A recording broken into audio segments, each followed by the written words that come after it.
جو یوم سب ایام میں سب سے عظیم ہے، جمعہ کریم ہے، جمعہ کریم ہے، جمعہ کریم ہے، جمعہ ورحمۃ اللہ وبرکاتہ۔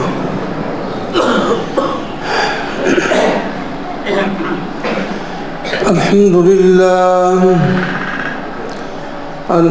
للہ وکفى والصلاة والسلام على سید الرسل وخاتم الانبیاء،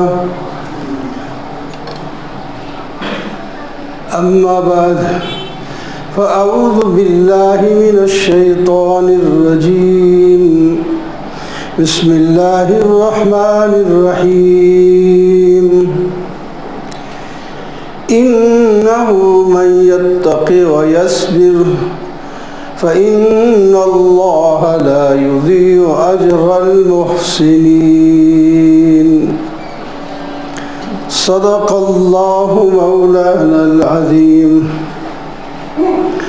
اللهم صل على سيدنا ومولانا محمد وعلى آل سيدنا ومولانا محمد وبارک وسلم۔ محترم معزز سامعین، بزرگوں، دوستوں اور عزیزوں، میں نے آپ کے سامنے اسی قرآن پاک سے جس کا تذکرہ آپ ابھی سن رہے تھے، اس میں ایک سورہ یوسف ہے جو 12 پارے سے چلتی ہے، 13 میں ختم ہوتی ہے۔ اس کے اندر اول سے لے کر آخر تک حضرت یوسف علی نبینا علیہ الصلاۃ والسلام کا تذکرہ ہے۔ آخری رکوع جو ہے اس کے اندر دوسرے مسائل بھی ہیں، باقی سب اول سے آخر تک یوسف علیہ السلام کا تذکرہ ہے۔ تو قرآن کے ایک حکم تقوی کا بیان میں بھی کئی جمعوں سے کر رہا ہوں کہ تقوی دنیا میں بھی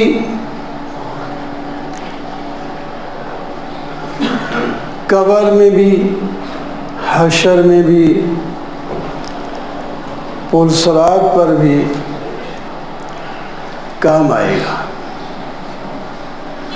جس میں تقوی ہوگا وہ ان تمام جگہوں میں کامیاب ہوگا۔ تقوی والا یہ نہیں کہ وہ پھولوں کے سیج پر رہتا ہے،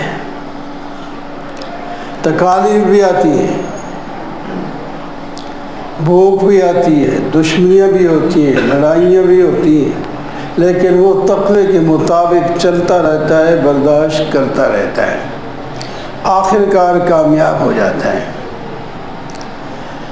یوسف علیہ السلام اللہ کے پیغمبر ہیں، اور ہر پیغمبر خوبصورت بھی ہوتا ہے، لیکن تلک الرسل فضلنا بعضهم علی بعض کے تحت انبیاء میں بھی درجات ہوتے ہیں، ہر چیز میں۔ حسن یوسف مشہور ہے، بڑے حسین تھے، لیکن یاد رکھیں ہمارے نبی کریم صلی اللہ علیہ وسلم نے ارشاد فرمایا، جو ایمان کی حالت میں مر گیا تو جنت میں چلا گیا تو جنتی جتنے بھی ہیں سب کو سورہ یوسف یعنی یوسف علیہ السلام کا جمال ملے گا، سب یوسف علیہ السلام کی طرح حسین ہوں گے۔ اس کے باوجود بھی ایک بازار ہوگا جس میں حسن کے لیے تصویریں ہوں گی، وہاں جا کر جو آدمی جو چاہے گا کہ میری شکل ایسے ہو، اللہ تعالیٰ ویسی بنا دیں. آ جاؤ. وہاں تو عیش ہے، وہاں تو حکم چلانے ہیں. ہم یہاں مان لیں پھر ہماری مانی جائے گی. اگر ہم نے یہاں نہ مانا تو بس منزل جو ہے آگے سے آگے دشوار ترین ہوتی چلی جائے گی. فرمایا معاذ اللہ، معاذ اللہ، میں اللہ کی پناہ میں آتا ہوں، یہ گناہ ہے، میں نہیں کر سکتا. انہ ربی احسن مثوایا، میرے رب نے مجھے اچھی عزت دی ہے، میں رب کا ناشکر گزار بن کے ان کی نافرمانی کروں؟ اور عزیز مصر نے میرے ساتھ احسان کیا ہے، میں خیانت کروں؟ تو سوال ہی نہیں پیدا ہوتا. اور وہ کہہ رہی ہے نہیں، وہ لمبا قصہ ہے، سب بیان کرنا کیوں ہے، اس کے تقوی کی بات کر رہا ہوں. کوئی اور نہیں، جس گھر میں دروازے بند ہیں وہ گھر کی مالکہ ہے، اور عزیز مصر دفتر میں ہے اپنا، اور کوئی نہیں ہے. جوانی ہے، قوت ہے، طاقت ہے، حسن ہے دونوں طرف. تو ایسے موقع پر بچنا کوئی آسان بات نہیں ہے. لیکن فرمایا معاذ اللہ، میں اللہ کی پناہ میں آتا ہوں، اللہ کی نافرمانی والا گناہ میں نہیں کر سکتا. بھاگ کے دروازے کے وہ قریب آنے لگی، پکڑنے لگی، بھاگ پڑے. دروازے تو مقفل تھے، تالے لگے ہوئے تھے. ہاتھ لگاتے، جب اللہ تعالیٰ کی طرف قدم اٹھاتا ہے نا تو اللہ بھی تو مدد کرتے ہیں، ہاتھ لگا کے دروازہ کھل جاتا. اللہ اکبر. پتہ نہیں کتنے دروازے کہتے کمرے کے اندر کمرے تھے، پتہ نہیں کتنے تھے. کہیں ہمت نہیں آ رہی، جا رہے ہیں اور پیچھے وہ دوڑی ہے، گیا پیچھے سے کپڑا پکڑ لیا، چادر اپنا کرتا پکڑ لیا، اس کو کھینچا، وہ پھٹ گیا. جب آخری کمرے سے باہر دروازے پہ آتے ہیں تو عزیز مصر بھی دروازے پہ کھڑا ہے. ہو جاتا ہے نا، پتہ تو ہوتا ہے یہ شام کو آئے گا، لیکن بعض دفعہ کام گھر میں پڑ سکتا ہے، اسی وجہ سے چلے آئے. تو ہانپتے کانپتے دونوں.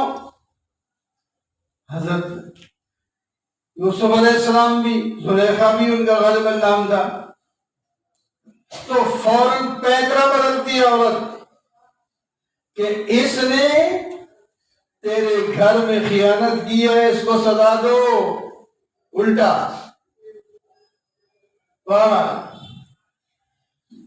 تو وہ ایک لمبا واقعہ ہے.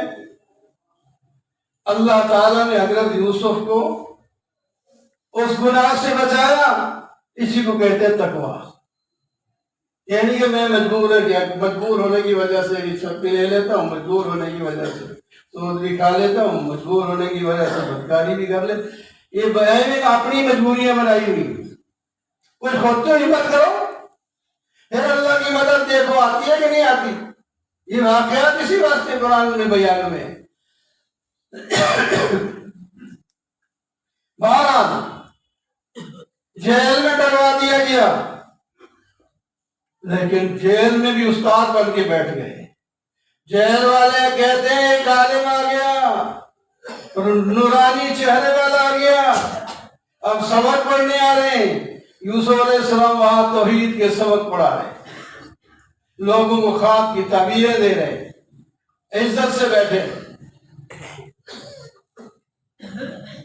وہاں بھی کامیابی، وہاں سے بھی اللہ تعالیٰ نے چھٹکارا دیا. بادشاہ کو خواب آئی، وہ خواب کی تعبیر کوئی نہ بتا سکا. وہ جو جیل کے ساتھی تھے چھوٹ گئے تھے، ان میں سے ایک نے کہا مجھے بھیجو کہ جیل میں یوسف کے پاس، میں اس خواب کی تعبیر بتاتا ہوں. ان سے پوچھ کر یوسف علیہ السلام کے پاس آیا، کہا آپ مجھے اس خواب کی تعبیر بتا دیں، ہمارے بادشاہ کو آئیے۔ فرمایا میں تعبیر بھی بتاتا ہوں، تدبیر بھی بتاتا ہوں۔ وہ بتا دیا خواب کی تعبیر دے دی۔ بادشاہ نے کہا ایسے عالم بیٹھے قید خانے میں، جلدی لے آؤ، جلدی لے آؤ میرے پاس۔ اہلکار گئے لینے کے لیے، فرمایا نہیں میں باہر نہیں آتا، یہ کسی کا احسان مجھ پر نہیں ہونا چاہیے، پہلے ان سے پوچھو مجھے جیل میں ڈالا کیوں تھا۔ ان کے اور عورتوں سے پوچھو، ان عورتوں سے پوچھو کیا بات ہے۔ عورتوں نے کہہ دیا ہمارا قصور ہے، اس کا کوئی قصور نہیں ہے۔ پہلے جی آپ پاک صاف ہو گئے، آپ کو غلط جیل میں ڈالا گیا، آپ میرے پاس آئیں، پھر آ گئے۔ بادشاہ نے کہا آپ قید خانے کے قیدی نہیں ہیں، اب ہمارے ساتھی ہیں، حکومت کے کاموں میں میرا ہاتھ بٹائیں۔ فرمایا اگر مجھ سے کام لینا ہے تو جو سب سے مشکل کام ہے وہ مجھے بتاؤ، وہ یہ ہے کہ کہاں آنے والا ہے، تو یہ کام میرے سے میں لگا دے، میں اس کی تدبیر کر دوں گا۔ ایسی تدبیر کی کہ جس زمانے میں قحط تھا اس زمانے میں بھی ان کی طرف سے اعلان تھا باہر کے ملک بھی ہم سے گندم لے جائیں۔ انتظام ہوتا ہے، انتظام کیا اللہ کے پیغمبر نے۔ تو انہی میں سے کنعان جو ان کا اپنا گھر پیچھے تھا باپ و بھائیوں کا، وہاں بھی کہا ہے وہ آ گئے، وہ آ گئے تو پھر وہ بھی بدلہ لے گئے۔ تو بہرحال میرے دوستوں ابھی آیت آگے انشاءاللہ اگلے دن